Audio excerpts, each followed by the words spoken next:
नमस्कार विद्यार्थी मित्र. आजच्या भागामध्ये आपण नेचर ऑफ इंडियन ॲग्रीकल्चर याच्यावरती मल्टिपल चॉईस क्वेश्चन कोणकोणते विचारले जाऊ शकतात त्या अनुषंगाने आपण बोलणार आहोत. यापूर्वी आपण जर नेचर ऑफ इंडियन ॲग्रीकल्चर हा जर व्हिडिओ पाहिला नसेल, तो व्हिडिओ जरूर पाहावा आणि त्यानंतर हा मल्टिपल चॉईस क्वेश्चनचा जो व्हिडिओ आहे तो पाहावा. तर चला सुरुवात करूया. पहिला प्रश्न आहे, भारताची अर्थव्यवस्था कशावरती आधारित आहे? पहिला पर्याय आहे उद्योग, दुसरा शिक्षण, तिसरा शेती आणि चौथा व्यापार. आता भारताची अर्थव्यवस्था ही प्रामुख्याने कशावरती आधारित आहे हो? शेती याच्यावरती आधारित आहे. त्यामुळे पर्याय क्रमांक 3 याचं बरोबर उत्तर आहे. दुसरा प्रश्न आहे, भारतात किती टक्के लोकसंख्या शेतीवर अवलंबून आहे? पहिला पर्याय आहे 25, दुसरा 40%, तिसरा 58% आणि चौथा 80%. तर बरोबर उत्तर आहे 58% म्हणजे 58% लोकं हे भारतातील लोकसंख्या ही शेतीवरती अवलंबून आहे. तिसरा प्रश्न आहे, भारतातील शेतीचे स्वरूप कसे आहे? ए पर्याय आहे एकसमान, दुसरा आहे बहुआयामी, तिसरा आहे औद्योगिक आणि चौथा आहे केवळ पारंपरिक. तर उत्तर आहे याचं बहुआयामी. भारताच्या शेतीचे स्वरूप कसे आहे हो? बहुआयामी हे भारताच्या शेतीचे स्वरूप आहे. चौथा प्रश्न आहे, हिमालयीन भागात कोणते पीक जास्त होते?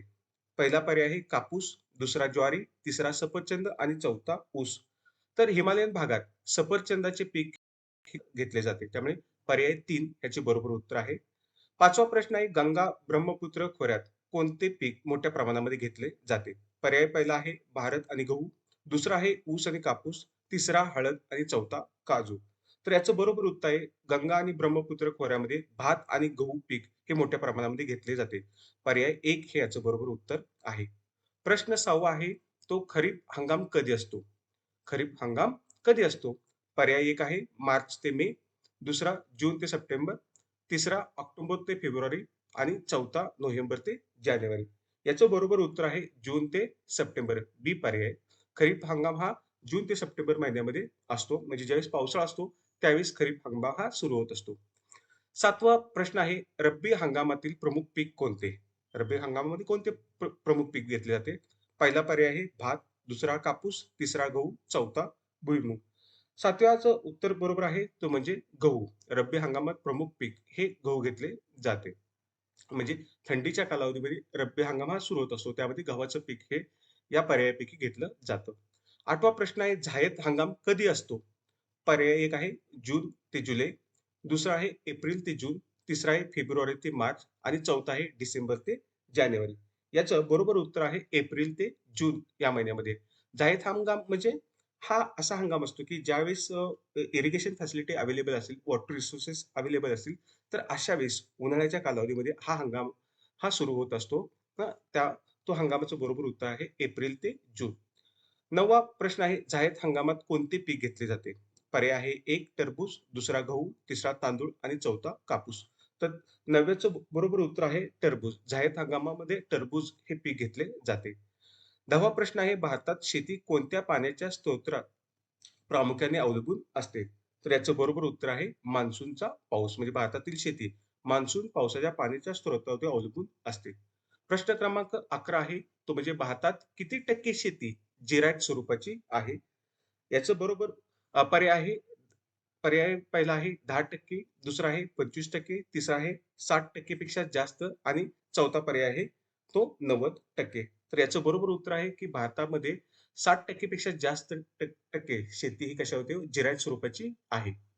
प्रश्न क्रमांक 12 आहे, अल्प पाऊस झाल्याने कोणती परिस्थिती निर्माण होते? पहिला पूर परिस्थिती, दुसरा दुष्काळ, तिसरा चक्रीवादळ आणि चौथा गारपीट.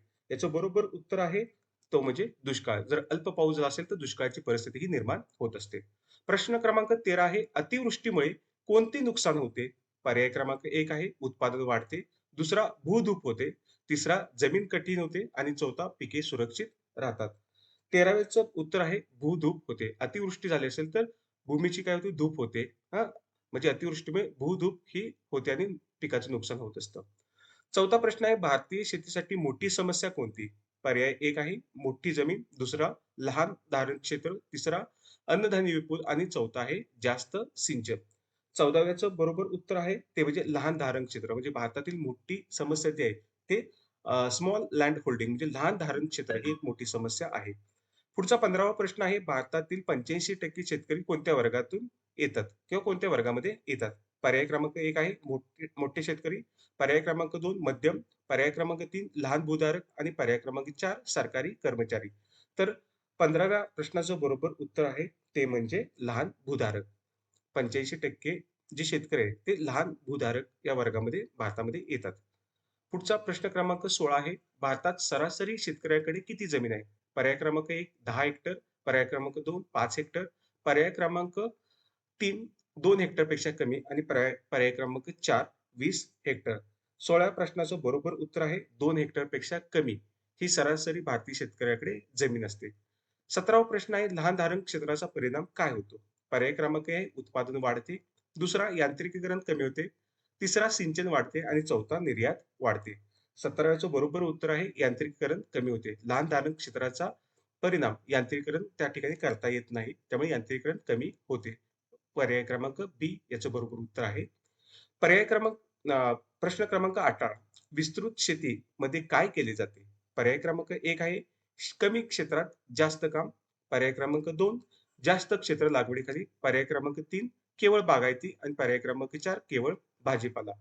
18व्याचं बरोबर उत्तर आहे जास्त क्षेत्र लागवडीखाली. विस्तृत शेती असेल तर जास्त क्षेत्र लागवडीखाली ते आणलं जात असतं. पुढचा प्रश्न आहे 19वा तो म्हणजे सघन शेती म्हणजे काय? तर त्याचा पर्याय आहे जास्त क्षेत्र, दुसरा कमी संसाधने, तिसरा कमी क्षेत्रात अधिक श्रम व भांडवल आणि चौथा पावसाळी शेती. सघन शेती यात म्हणजे काय? याचं 19व्या प्रश्नाचं उत्तर आहे कमी क्षेत्रात अधिक श्रम आणि भांडवल. कमी श्रम व भांडवल. तिसरा पर्याय हा बरोबर आहे. कमी क्षेत्र, अधिक श्रम व भांडवल. 20वा प्रश्न आहे कोरडवाहू शेती कधी केली जाते? पहिला पर्याय आहे सिंचन उपलब्ध, दुसरा आहे पाण्याचा अभाव, तिसरा भरपूर पाऊस आणि चौथा हिमवृष्टी. 20व्या प्रश्नाचं बरोबर उत्तर आहे पाण्याचा अभाव. म्हणजे कोरडवाहू शेती पाण्याच्या अभावात केली जाते. पुढील प्रश्न क्रमांक 21वा आहे अन्नधान्य पिकात कोणते पीक येते? पहिला पर्याय कापूस, दुसरा चहा, तिसरा भात आणि चौथा सूर्यफूल. तर 21व्या प्रश्नाचं बरोबर उत्तर आहे तो म्हणजे भात. अन्नधान्य पिकामध्ये भात हे पीक येते. 22वा प्रश्न आहे नगदी पिकात कोणते पीक येते? एक गहू, दुसरा ज्वारी, तिसरा ऊस की चौथा तांदूळ. तर 22व्या प्रश्नाचं बरोबर उत्तर आहे ते म्हणजे ऊस. ऊस हे नगदी पीक आहे. त्यामुळे नगदी पिकात ऊस हे येते. प्रश्न क्रमांक 23 तेलबियात कोणते पीक येते? पर्याय क्रमांक 1 कापूस, पर्याय क्रमांक 2 भुईमूग, पर्याय क्रमांक 3 भात आणि पर्याय क्रमांक 4 ज्वारी. तर बियामध्ये भुईमूग हे पीक येते म्हणजे पर्याय क्रमांक 2 हे याचं बरोबर उत्तर आहे. प्रश्न क्रमांक 24 आहे कडधान्यात काय समाविष्ट असते? पर्याय क्रमांक 1 तूर, दुसरा आहे ऊस, तिसरा तंबाखू आणि चौथा चहा. 24व्या प्रश्नाचं उत्तर बरोबर आहे ते तूर. कडधान्यामध्ये तूर याचा समावेश होत असते. प्रश्न क्रमांक 25 आहे भारताच्या शेतीच्या विविधतेचे मुख्य कारण काय आहे? पर्याय क्रमांक 1 आहे पाण्याची कमतरता, पर्याय क्रमांक 2 आहे भौगोलिक विविधता, पर्याय क्रमांक जास्त लोकसंख्या आणि पर्याय क्रमांक 4 परदेशी गुंतवणूक. तर बरोबर उत्तर आहे भौगोलिक विविधता. म्हणजे भारताच्या शेतीच्या विविधतेचे भौगोलिक विविधता हे मुख्य कारण आहे. प्रश्न क्रमांक 26 आहे हरित क्रांती कोणत्या पिकामध्ये झाली? पर्याय क्रमांक 1 आहे कापूस, पर्याय क्रमांक 2 आहे तेलबिया, पर्याय क्रमांक आहे 3 गहू आणि तांदूळ आणि पर्याय क्रमांक 4 आहेत फळे. तर हरित क्रांती गहू आणि तांदूळ या पिकामध्ये झाले. त्यामुळे पर्याय क्रमांक 3 हे बरोबर उत्तर आहे. पुढील प्रश्न आहे 27वा झायद पिकाचे वैशिष्ट्य काय आहे? पर्याय क्रमांक 1 दीर्घकालीन, दुसरं झटपट उत्पादन, तिसरं वर्षभर आणि चौथा हिवाळी पिके. तर 27व्या प्रश्नाचं बरोबर उत्तर आहे झटपट उत्पादन. झायद पिकाचं महत्वाचं वैशिष्ट्य म्हणजे झटपट उत्पादन होय. प्रश्न क्रमांक 28 आहे भारतातील जमिनीचे तुकडे का होतात? तर पर्याय क्रमांक 1 आहे उद्योग विस्तार, पर्याय क्रमांक 2 वारसा हक्क विभागणी, पर्याय क्रमांक 3 नद्यांचे पूर आणि पर्याय क्रमांक 4 शेती कमी होते. तर 28व्या प्रश्नाचं बरोबर उत्तर आहे वारसा हक्क विभागणी. म्हणजे भारतातील जमिनीचे तुकडे होण्याचे प्रमुख कारण म्हणजे वारसा हक्काची विभागणी झाल्यामुळे जमिनीचं तुकडीकरण हे होत आहे. त्यामुळे पर्याय क्रमांक 2 याचं बरोबर उत्तर आहे. प्रश्न क्रमांक 29 आहे कृषी प्रधान देशात कोणता घटक हा सर्वात महत्वाचा? पर्याय क्रमांक 1 उद्योग, पर्याय क्रमांक 2 शेती, पर्याय क्रमांक 3 पर्यटन आणि पर्याय क्रमांक 4 व्यापार. 29व्या प्रश्नाचं बरोबर उत्तर आहे शेती. कृषी प्रधान देशात शेती हा घटक महत्वाचा असतो. प्रश्न क्रमांक 30 आहे कोणत्या हंगामावर भारतीय शेती अवलंबून आहे? पर्याय क्रमांक 1 उन्हाळा, दुसरा मान्सून, तिसरा हिवाळा आणि चौथा वसंत. तर 30व्या प्रश्नाचं बरोबर उत्तर आहे मान्सून. मान्सून हंगामावरती भारतीय शेती ही अवलंबून आहे. प्रश्न क्रमांक 31 आहे, रब्बी पिकाचे वैशिष्ट्य काय? पर्याय क्रमांक 1 पावसावर अवलंबून, पर्याय क्रमांक 2 उन्हाळ्यात वाढतात, पर्याय क्रमांक 3 थंड हवामान आणि पर्याय क्रमांक 4 तातडीचे उत्पादन. बरोबर उत्तर आहे थंड हवामान. रब्बी पिकाचे वैशिष्ट्य म्हणजे थंड हवामानामध्ये रब्बी हंगाम हा सुरू होत असतो. 32वा प्रश्न आहे, भारतात कोणत्यामुळे कोणत्यामुळे पिकामध्ये अनिश्चितता येते? 1 यंत्रसामग्री, 2 व्यक्तिगत निर्णय, 3 लहरी मान्सून आणि चौथा परदेशी व्यापार. याचं बरोबर उत्तर आहे ते लहरी मान्सून. भारतीय पिकामध्ये लहरी मान्सूनमुळे काय होते? अनिश्चितता येत असते. प्रश्न क्रमांक 33 आहे, भारतीय संस्कृतीत शेतीचे स्थान कसे आहे?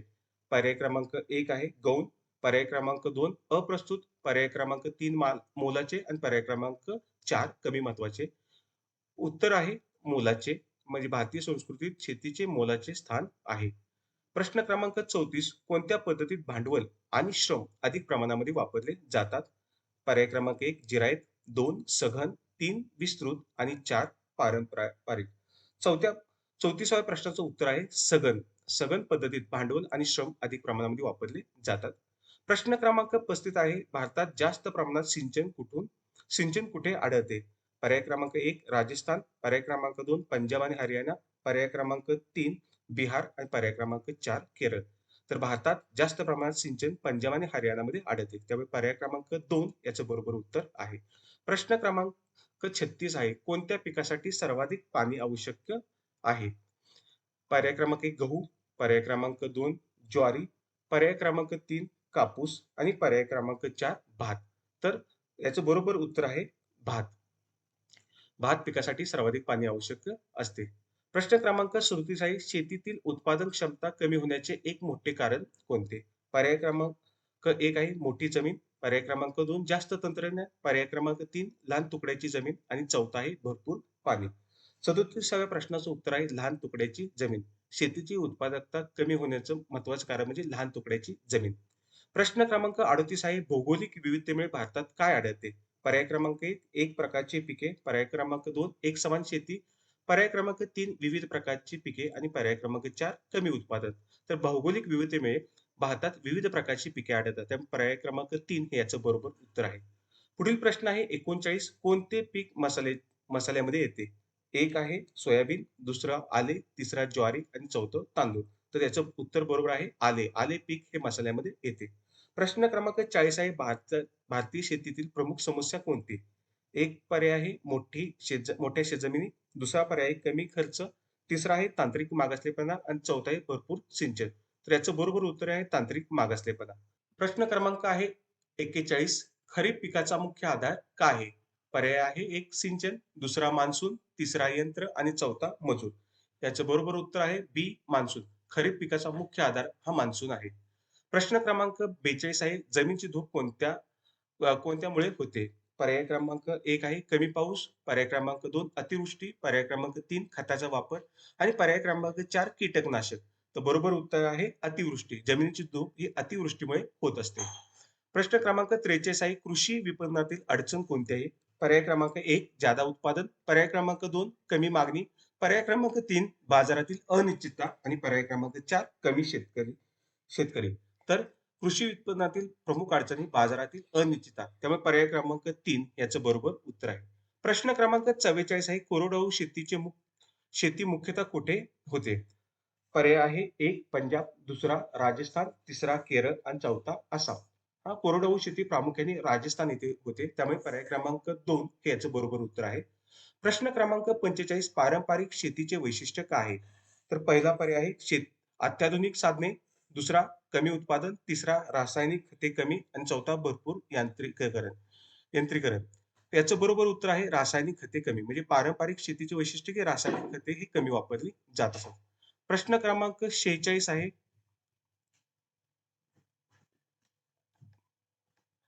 भारतीय शेतीचे उत्पादन वर्षभर चालू राहण्याचे कारण पर्याय क्रमांक 1 3 हंगाम, 2 सिंचन नाही, 3 एकच पीक, चौथा पाण्याचा अभाव.